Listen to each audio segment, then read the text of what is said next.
everybody. My name is Dr. Darshita Narwani. Currently, I'm working as a head of the department at Sancheti Hospital. So it is lovely to meet you all today. So my topic is today is vertigo. Vertigo, a patient approach. So here we learn about today the pathophysiology of the vertigo in the first session. In the second session, we will learn about the diagnosis and assessment part of it. And in third session, we will learn treatment, how to treat the symptoms and everything about it. Okay, so now I will start my PPT. Okay, vertigo, a patient approach.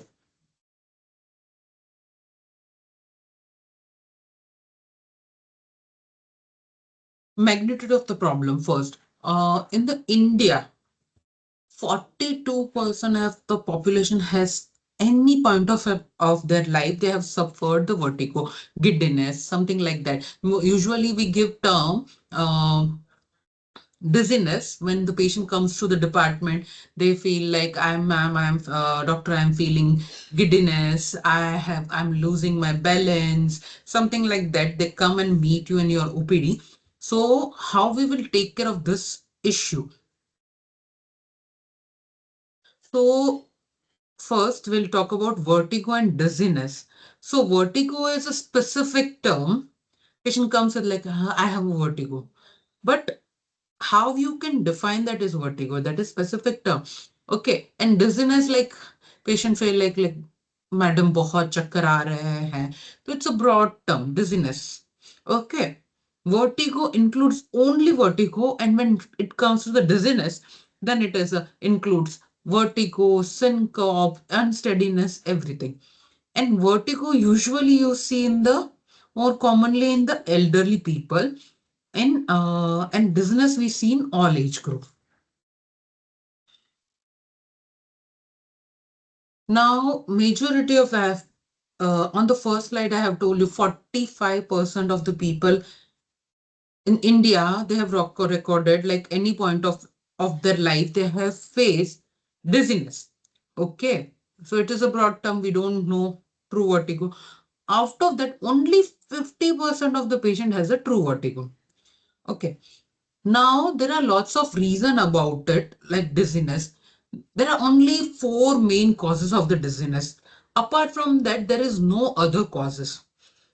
First cause, if the patient has some brain related issue. Second cause, patient has some ear related issue. Third cause, patient has some cervical related issue. And fourth cause, that like BP, thyroid, sugar, there's an issue. If the patient is facing, then the patient feel the dizziness. So out of all this thing, you have to find out which is the cause is for the vertigo. Okay. Now I'll go to the cut.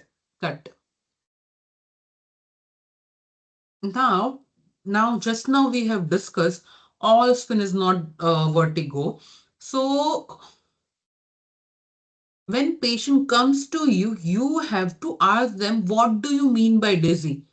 Okay. Patient feel I might faint, I'm feeling giddy, मैं गिर जाऊंगा, मुझे sir भारी लगता है, I might fall. When I go to sleep, that time I feel dizziness or spinning, or I'm just dizzy. So these are the detailing of dizziness you have to take from your patient. If you don't take that kind of information from your patient, you are unable to find true vertigo. Okay. And we are unable to give proper treatment to that patient. So always ask, what do you mean by dizziness? आपको कैसा लगता है चक्कर आता है तो दुनिया घूम रही है क्या हो रहा है? Okay, everything you have to ask them. Now, what is a true vertigo? Like now we'll discuss about only vertigo, not any other thing over here. Okay. Illusion of environmental motion, classically described as spinning or whirling. Okay, this is called the true vertigo. It is not a disease, it is a symptom we are talking about here. Okay, so you have to keep this in mind. The giddiness, dizziness is a symptom, not a disease. This is you have to find out. We have not find it out till now, that thing. Okay, now we'll discuss about it. Pathophysiology. Okay, our ear is divided into three sections: outer ear, middle ear, or inner ear. In the inner ear, there is a apparatus called vestibular apparatus. In the vestibular apparatus, there are three semicircular canals are there. In the canals, there is endolymph. There is a liquid is there inside the canal. Okay. So this liquid is responsible. Endolymph is responsible for your head turning movement. When you turn your head right to left, up and down, then this fluid is also moving with you. Okay. And it will give a information to the brain that head is moving. But how it will give it? Okay, you can see here there is the end of the semicircular. There is a some bulb kind of structure is there. It is called ampulla. Okay, in the ampulla there is a stereocili. There is a hair like a structure is there. When the fluid moves from here to there, then this hair like a structure also move, and that give information to your vestibular nerve, and that information goes to the brain. Now we'll go to the next slide and we can see this. Okay, when the endolymph moves in the semicircular canal, stereocili also move. Okay, and that give information to the vestibular nerve. Vestibular nerve give information to your brain. Okay. So when the information goes, it is vestibular nerve, it is goes to the vestibular nucleus, that is brainstem. Then information goes to the cerebellum, spinal cord, oculomotor, trochlea, cut. It gives information to the eye muscles and thalamus, which is cut. Okay.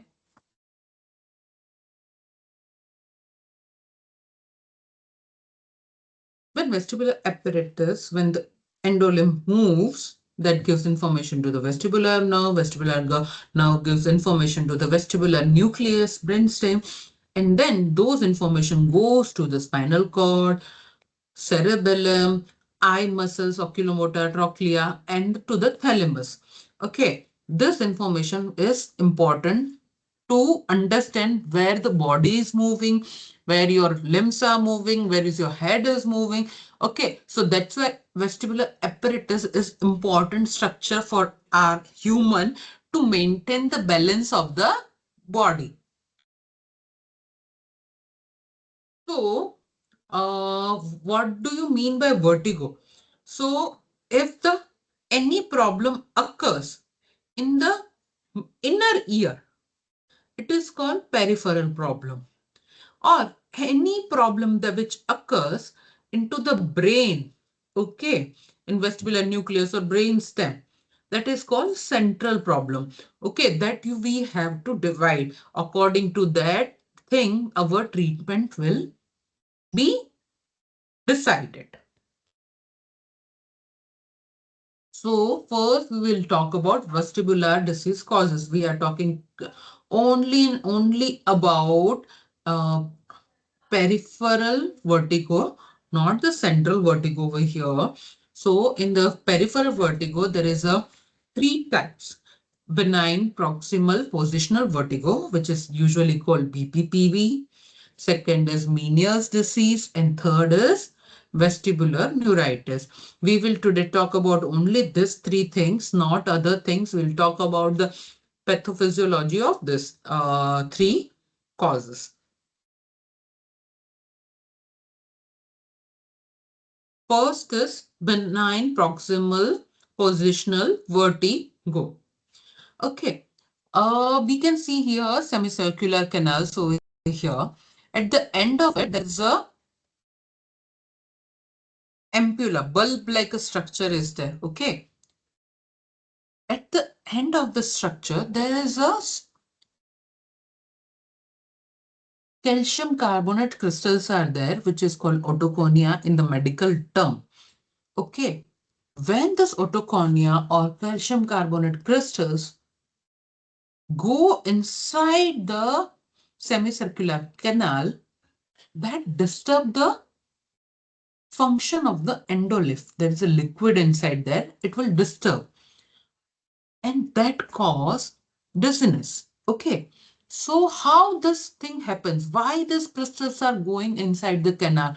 What is the reason about it? Otherwise, they are usually calcium carbonate crystals. They are sitting at the ampulla. They don't move usually. Okay. But there are causes like viral infection, head trauma, aging, or any other causes. Okay. If the crystal moves from that place, because of this movement that disrupt the function of the endolymph. Okay, and because of that, patient feel dizziness. And how you will see that is a BPPV, that is a characteristic of benign positional vertigo. Okay, for example, vertigo. So when a patient turns the head or patient asks, tell like when I'm getting up from my bed, then I'm feeling giddiness, or when I'm going back to my position again sleeping, then I'm getting giddiness. That is BPPV. That is a characteristic of the BPPV. Okay. And this giddiness lasts for 1 minute, not more than that, 30 seconds to 1 minute. So this is a characteristic we have to keep in our mind. How to check it, that I'll teach you in my next video. Now, second, we will discuss about Meniere's disease. Again, this is a vestibular apparatus. The semicircular canals are there. Now, endolymph is there. Okay, when body creates excessive endolymph, that create pressure in your semicircular canal, and that is why you get Meniere's disease. Okay, when it is Meniere's disease, it is lasts long for several hours. And patient has a hearing loss, tinnitus kind of sound in their ears, like ting, tuss kind of voice they can hear in their ear. Patient feel giddiness, vertigo. Patient feel like my ears are full, something like that. Patient complains. Okay, and this is because this has happened usually in middle age adult.